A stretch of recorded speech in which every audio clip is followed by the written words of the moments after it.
I landed in London on 10th of September 2010. And I've given myself many passes in my life. If it's not in London, it doesn't exist. And I told myself so many times, tomorrow. Yeah. But then one day, it happens. Like one day I woke up and said, "Ooh, nope. Do something that matters now."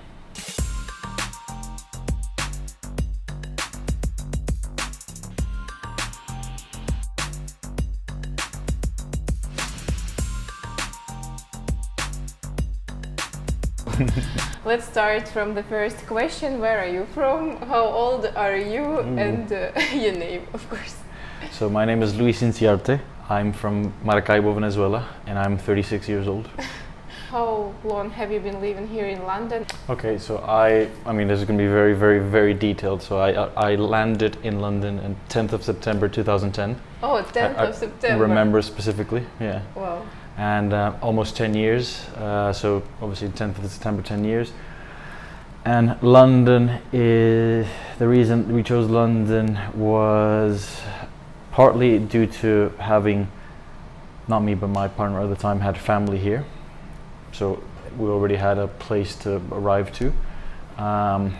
Some known people, even though I had met no one. But also, after I found out accidentally, I had some ideas, but not really specifically, that this was the perfect place for me to work in my industry in architecture. And the next question is top 3 things that you love here in London and top 3 things that you hate here in London. Okay, top 3 things I love: how international it is. Yeah. The people you meet here as well.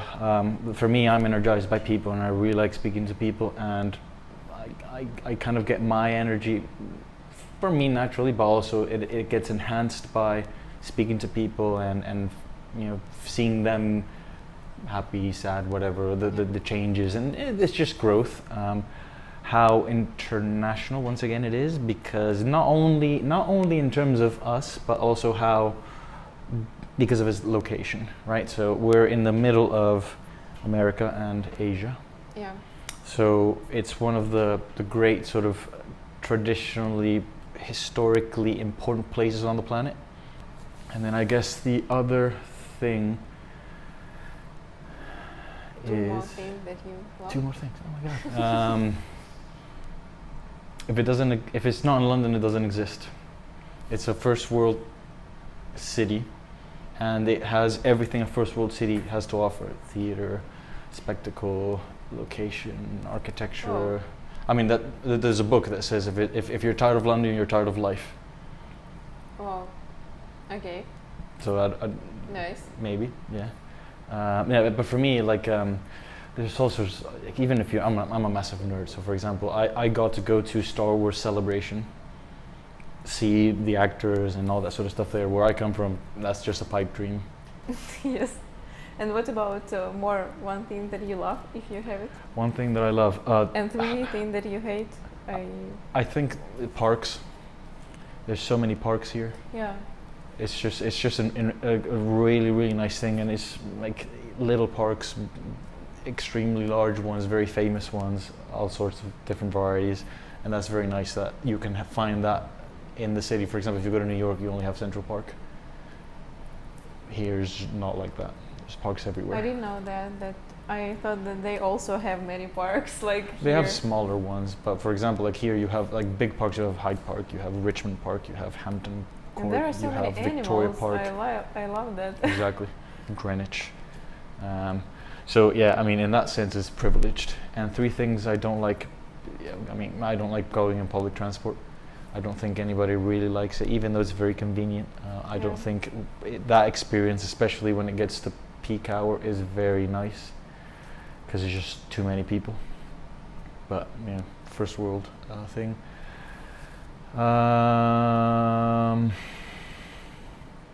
Funnily enough, like for me, one of the kind of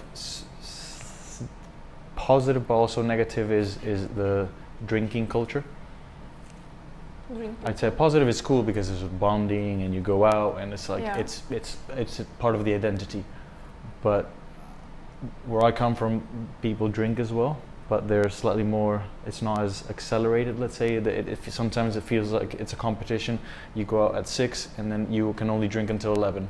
So people tend to really drink, and they don't eat or anything. So then you end up very, very tipsy, and then there's consequences. Yeah. Yeah. Afterwards. For sure. And what could be another one?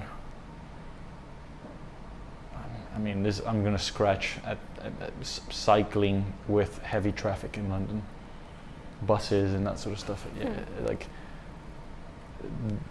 they're incorporating cycling more into the culture, but it's not quite there yet in many areas.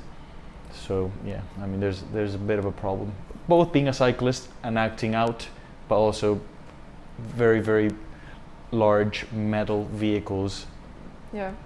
against you as a cyclist. Okay. Okay. Do you plan to live here in London all your life? Well, I'm a British citizen now, so Congratulations. yes. Yay. Thank you. No, I mean, yeah, I've always want to have a presence here for sure. I mean, I have no plan whatsoever to move out of here. But even in the future, even if there's other places, probably going to be like, yeah, spend a few months there, but have this as the main residence for sure. Yeah. Yeah. Okay. Also, one question about money.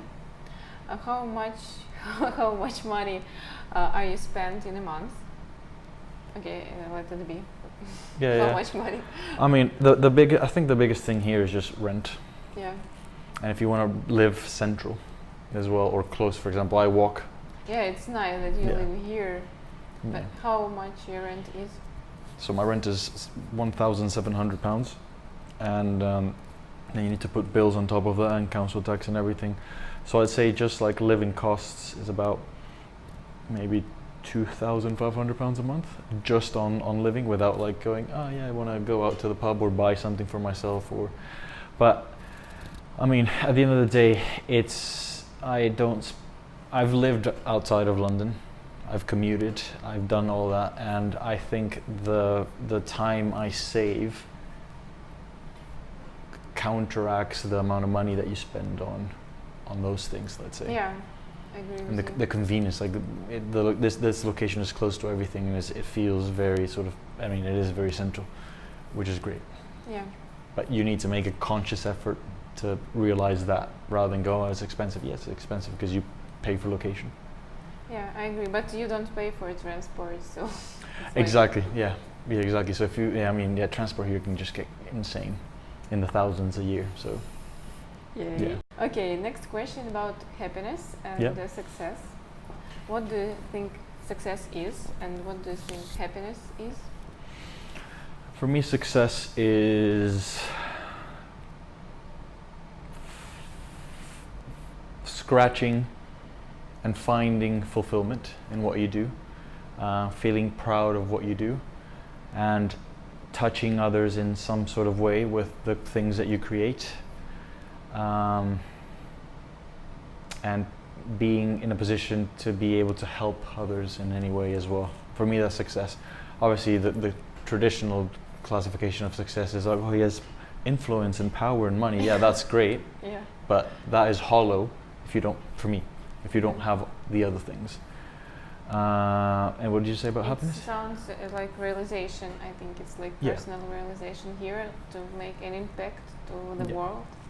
Yeah, I mean, for me, it's making us, if I make a change in my life, then I change somebody else's life, then that person will probably feel a little bit better and make somebody else's day better. And that creates a chain that, in theory, you would be able to actually execute change that way. It's not going to be like, one day I'm going to do things different. No, just little by little.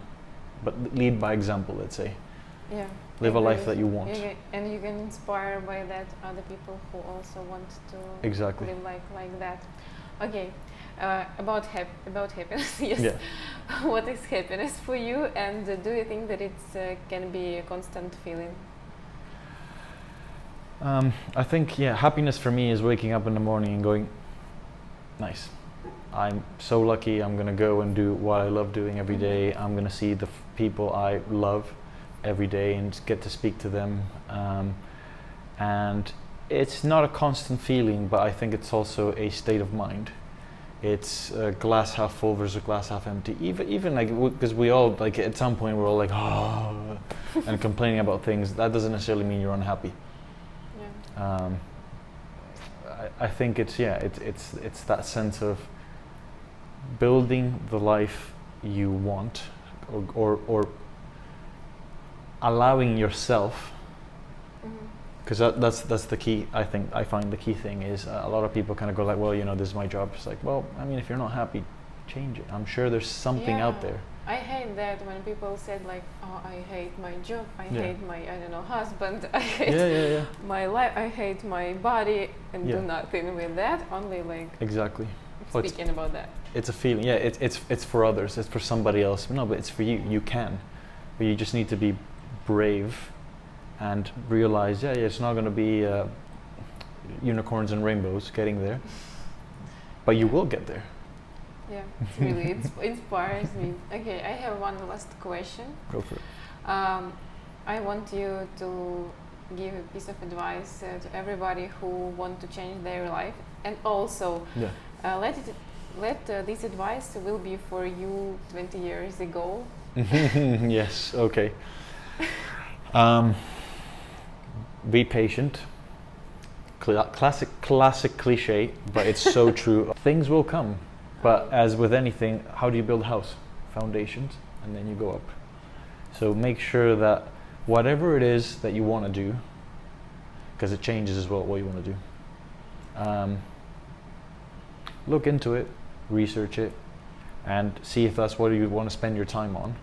And if you want to spend your time on that, do it the best you can, because it is a luxury to be able to choose. Some people don't have the opportunity to be able to choose in life, and they just do what has to be done.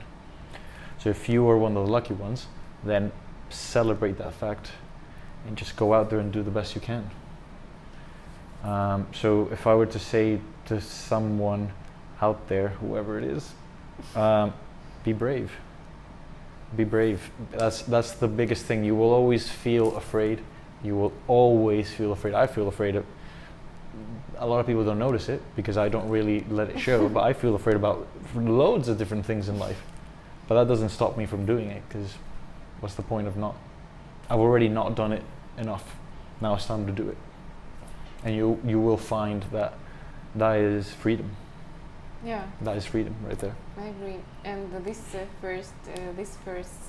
first one step is the hardest, I think, in Always. every field. And so you just should be brave and start to do it. Don't think about it a lot. Just do Exactly. what your soul wants, what you want. Whatever it is that you want to do, you'll put your heart into it, or you should put your heart into it. Yeah. That's it. Okay, thank you for the interview, for your answers. It was really interesting and inspiring a lot. Thank you for watching, and subscribe to see more inspiring interviews.